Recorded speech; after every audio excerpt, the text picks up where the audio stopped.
Sosyalist Enternasyonal'ın Genel Sekreteri Luis Ayala. Kendisi Şili'de diktatör Pinochet'in rejiminde 17 yıl yaşayan bir siyasetçi. Şu anda Sosyalist Enternasyonal'ın Genel Sekreteri.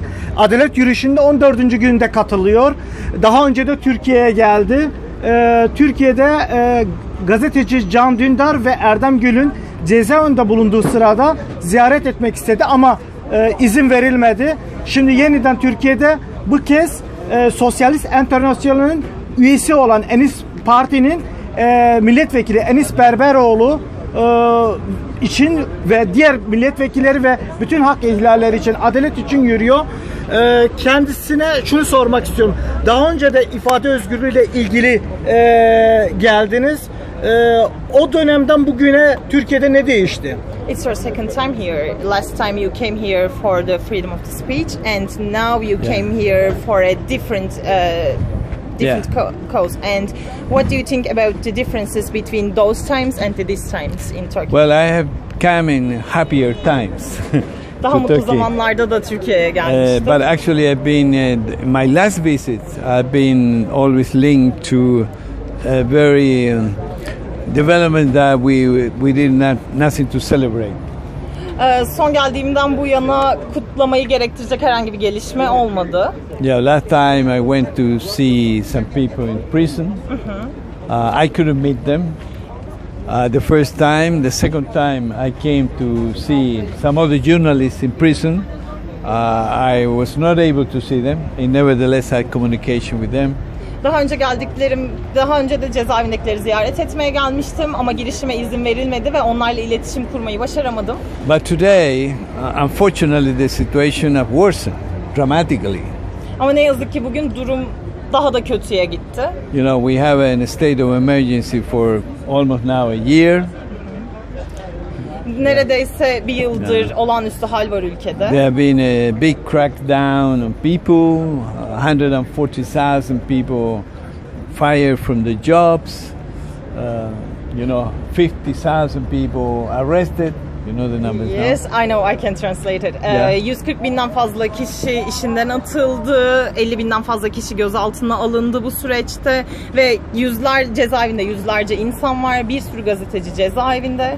And also fundamental pillars of any democratic system, like for instance, legislators, members of parliament are in prison. It's totally unacceptable in a democracy. Meclis üyelerinin cezaevinde olması, hapishanede olması bir demokraside kabul edilebilir bir şey değil. And another fundamental element again of democracy, like journalists and media, are also arrested and are in prison. Milletvekilleri, meclis, demokratik bir toplumun temel taşlarından bir tanesi, bir diğer temel taşı da gazeteciler ve medya, ama şu anda yine birçok gazeteci cezaevinde. And there is a concern, of course in Turkey, but there is also a concern around the world, in Europe, but beyond Europe as well, Türkiye'de bu yaşananlara dair bir kaygı var ama bu kaygı sadece Türkiye ile sınırlı değil. Avrupa'da ve Avrupa'nın ötesinde de burada yaşananlara dair bir kaygı var. There is a common denominator today in politics, and that is about democracy. Democracy and peace. Bugün genel olarak politikada ana meseleler demokrasi ve barış. And in democracy we have advanced in many parts of the world, but it's painful to see that here in Turkey democracy going backwards today. Demokrasi konusunda dünyanın birçok yerinde ileri gittik ama şu anda Türkiye'nin bu konuda geriye doğru gittiğini görmek üzücü. Türkiye bunu yapıyor. Bir soru sormak istiyorum. Sosyalist Enternasyonal'de iki partinin bir temsiliyeti var. CHP ve HDP. Ama çok trajiktir ki hem CHP hem HDP'nin milletvekili ve eş başkanları cezaevinde. Artı şu saatlerde HDP'nin temsilcileri Strasbourg'da Avrupa İnsan Hakları Mahkemesi önünde açıklama yapıyorlar. Adalet arıyorlar. Sosyalist Enternasyonal olarak nasıl bir dayanışma gösteriyorsunuz? Elbette bu ziyaret önemli olmakla birlikte. There are two parties in your organization from Turkey, like HDP and the CHP, and it's very sad that both of the MPs from both of the parties, and especially from the leaders of the HDP, they are in prison. And now, exactly right that time, some of the representatives of HDP, they are in Strasbourg to, Yes. I think, for the Human Rights Court course. to apply that. And what is your actions about this? What are you doing to show your solidarity with them? Well, we have, from the outset of this crackdown on members of parliament, we have expressed our opinion as an international. We did it at the time those members of the HDP were arrested. We did it as well when the last member of parliament from the CHP had been arrested. For us, the fact that members of parliament are arrested anywhere in the world, even if they are our members or they are not our members, is a reason for a big concern of a democratic system. Yaşananlara tepkimizi uluslararası düzeyde zaten dile getirdik. Bunu hem CHP milletvekili tutuklandığında hem de HDP'li milletvekilleri tutuklandığında gösterdik. Bizim için zaten milletvekillerinin tutuklanması ve cezaevinde olması kabul edilebilir bir şey değil. Buna biz üyemiz olsa da bu milletvekilleri üye partilerimizden olsa da olmasa da zaten aynı şekilde tepki gösteririz. You see, and I'm here today expressing all this concern because these are concern of our entire political family. Everybody in the international is aware of these developments, and we deplore them, and we take side, very directly and clearly for the freedom of all those who are in prison today. Parliamentarians, members of the press, citizens, academics, everybody.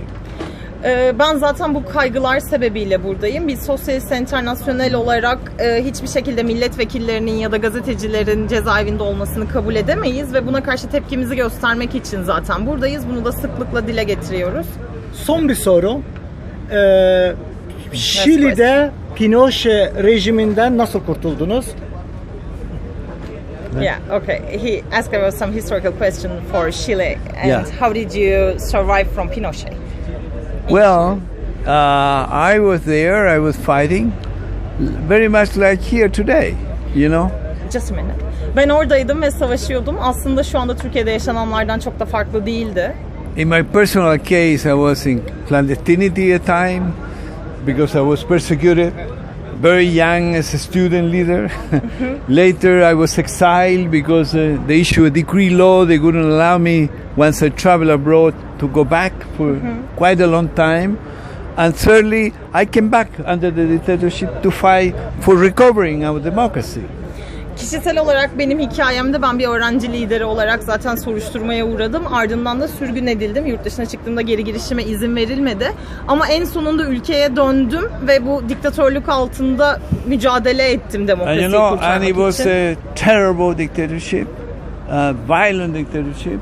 But we, like here today, we managed to overthrow it by the will of the people, peacefully.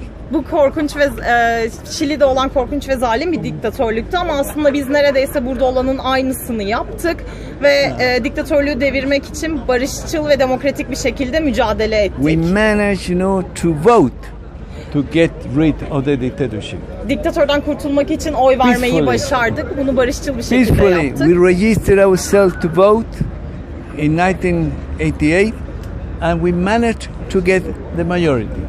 And the dictatorship had to leave. 1988'de hepimiz oy vermek için So you see, kayıt olduk ve bu şekilde oy vererek çoğunluğu sağladıktan sonra diktatörlüğü devirmeyi başardık. Bunu barışçıl bir şekilde yaptık. and we were like today here. We were marching. We were walking. We were walking in the parks. We were walking in the big avenues of our cities. We were with all the people demanding freedom, democracy, and rights. And we managed to get them. Aslında buradakilerle aynı şeyi yapıyorduk. Eylem düzenliyorduk, yürüyüşler düzenliyorduk, parklarda yürüdük, şehirlerdeki büyük caddelerde yürüdük ve bu şekilde diktatörü yenmeyi başardık. And can you repeat the last sentence of yours? Sorry? Can you repeat the last sentence? No, and we managed to do it. I mean, you can do it peacefully. Ve bunu barışçıl bir şekilde yaptık. Siz de bunu başarabilirsiniz. Çok teşekkür ediyorum. Çok sağ olun yayınımıza katıldığınız için. Yeah? Yes, it's done. Çeviri için de çok teşekkür ediyorum. Thank you. Bir Umut Bey'le ayrıca